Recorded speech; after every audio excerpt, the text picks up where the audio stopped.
فتخيل يا أيها المسلم لو أنك دخلت غرفة مظلمة في هذه الحياة الدنيا، فلعلك تجد من يضيء لك هذه الغرفة. أما يوم القيامة ما للظالمين من حميم ولا شفيع يطاع، مصداقا لقول النبي صلى الله عليه وسلم عند الإمام مسلم أنه قال: اتقوا الظلم فإن الظلم ظلمات يوم القيامة. والمتأمل في سنة النبي صلى الله عليه وسلم لم يجد أي حديث قد حرم رب العزة تبارك وتعالى أي أمر على نفسه سوى الظلم. فقال في الحديث المتفق عليه بما يرويه عن ربه تبارك وتعالى: يا عبادي إني حرمت الظلم على نفسي وجعلته بينكم محرما فلا تظالموا.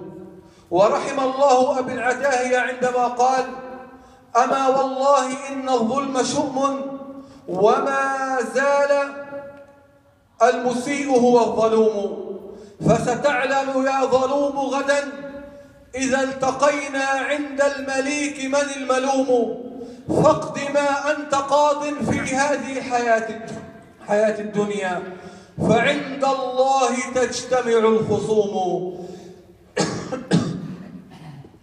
يقول الإمام المحاسبي رضي الله عنه في كتابه الرعاية: الظالم نادم وإن مدحه الناس، والمظلوم سالم وإن ذمه الناس.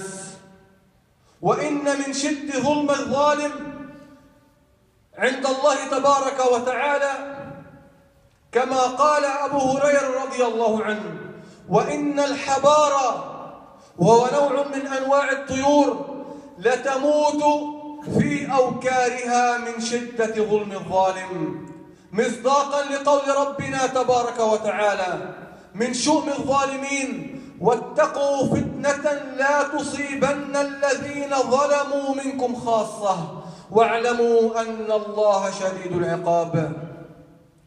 يدخل الإمام طاووس اليماني رضي الله عنه تلميذ ابن عباس على هشام بن عبد الملك فيقول له: اتق يوم الأذان يا هشام. فقال هشام: وما يوم الأذان يا طاووس؟ فقال: ألم تسمع قول ربك فأذن مؤذن بينهم اللعنة الله على الظالمين. فإذا بهشام قد أغشي عليه وأغمي عليه. فقال طاووس: هذا ذل الوصف يا هشام، فكيف بذل المعاينة؟ فكيف إذا بك قد عاينت جهنم يا هشام؟ وقد صدق النبي صلى الله عليه وسلم حيثما قال: ليس الخبر كالمعاينة. ويأتي رجل إلى سفيان الثوري ويقول له: يا إمام، إني أخيط ثوب السلطان، فهل أنا من أعوان الظلمة؟ فقال: أما أنت فمن الظلمة، أما أعوان الظلمة هم من يأتون للسلطان بالخيط والإبرة. فبالله عليكم كيف بمن يكون ظهيرا ونصيرا ومعينا لأولياء الشيطان على أولياء الرحمن، من يكون ردءا ومن يكون أذنا للترقب وعين للترصد. فلذا قال الله عز وجل: بمجرد الركون إلى الذين ظلموا فما هي العاقبة، ولا تركنوا إلى الذين ظلموا فتمسكم النار. مجرد الركون أيها المسلمون. ويقول ابن تيمية رضي الله عنه في كتابه الاستقامة عن شدة الظلم عند الله عز وجل، يقول: والظلم كله حرام، فإن انتقل الظالم إلى شرب الخمر وفاحشة الزنا كان أخفا لعذابه وأقلا لإثمه، لأن الظلم هو بين العبد والعبد، وأما الفاحشة وشرب الخمر بين العبد والرب.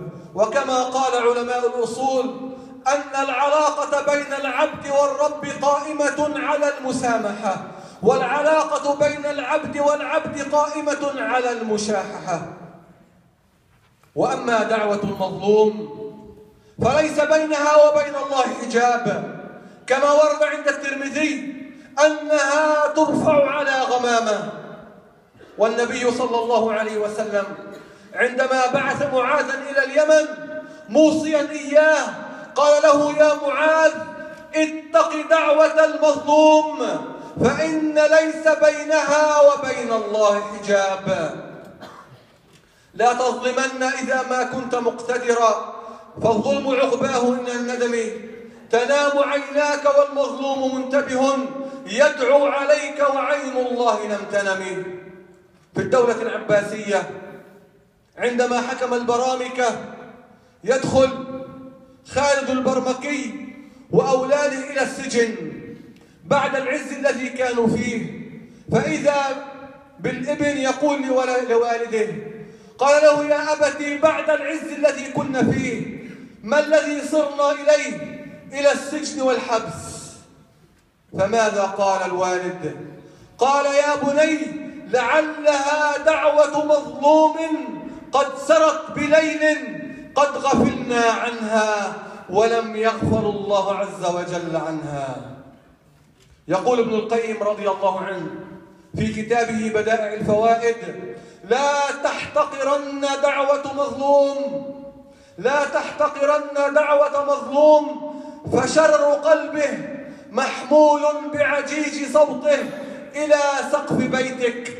ويحك، نبال أدعيته مصيبة، وإن تأخر الوقت قوسه قلبه المقروح، ووتره سواد الليل، وصاحبه وأستاذه صاحب لأنصرنك ولو بعد حين. صاحب لأنصرنك ولو بعد حين.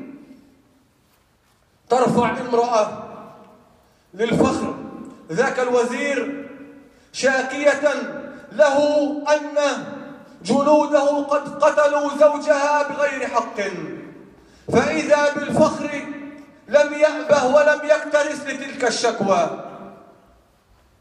بعد أن رددت تلك المرأة الشكوى عليه مرارا، فقررت أن ترفع تلك الشكوى إلى ملك الملوك الذي لا يظلم عنده أحد.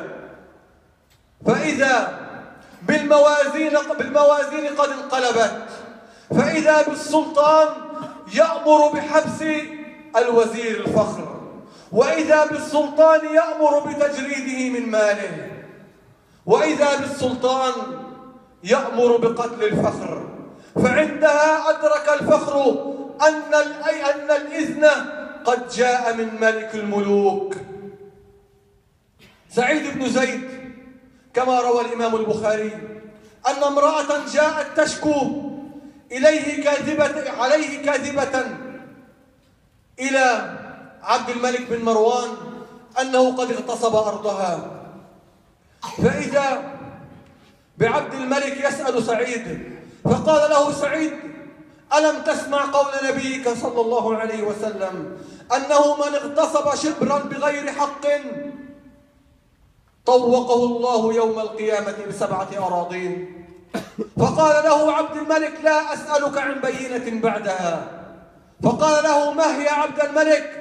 اللهم إن كانت هذه المرأة كاذبة فعم بصرها واقتلها في أرضها. فبعد أيام قليلة فإذا بتلك المرأة قد عمي بصرها ووقعت في حفرة ثم ماتت. الإمام سعيد بن جبير يؤتى به عند الحجاج مكبلا، فإذا بالحجاج يقول له: ما اسمك؟ قال: اسمي سعيد بن جبير. قال: بل أنت شقي بن كسير. فقال سعيد: إن أمي قد كانت أعلم باسمي منك. فقال الحجاج لزبانيته أن اقتلوه، فقال له سعيد: والله يا حجاج إني لأعجب لحلم الله عليك، أعجب لحلم الله عليك.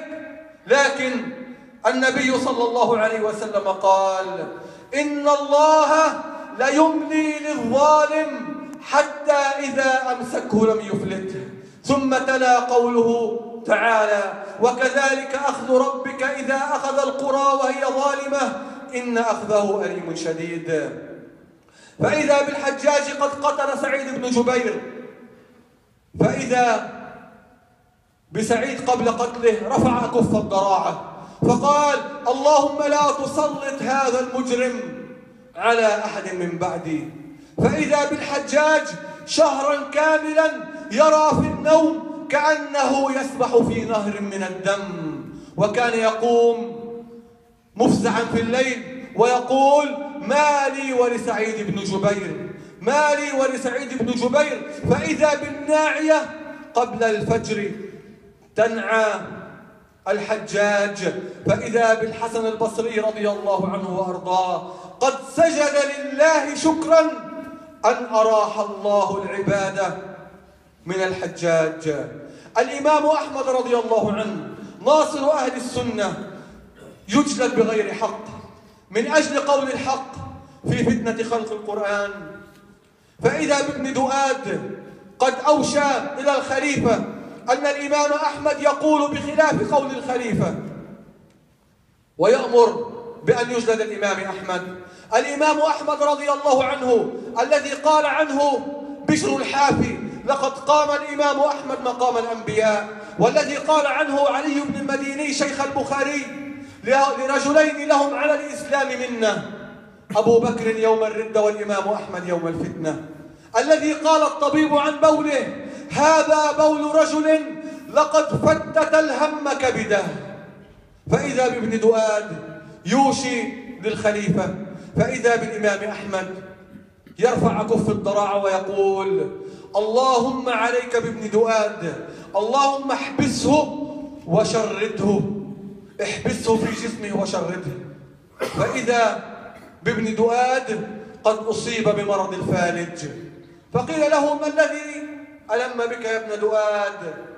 فقال: لقد أصابتني دعوة الرجل الصالح، من أعان ظالما بباطل ليدحد به حقا برئت منه ذمة الله ورسوله. والحديث عند الطبراني وحسنه الإمام الألباني رحمه الله. ورحم الله زهير بن أبي سلمى عندما قال: وما من يد إلا يد الله فوقها، وما من ظالم إلا سيبلى بأظلمه. أقول قولي هذا وأستغفر الله لي ولكم فاستغفروه وتوبوا إليه.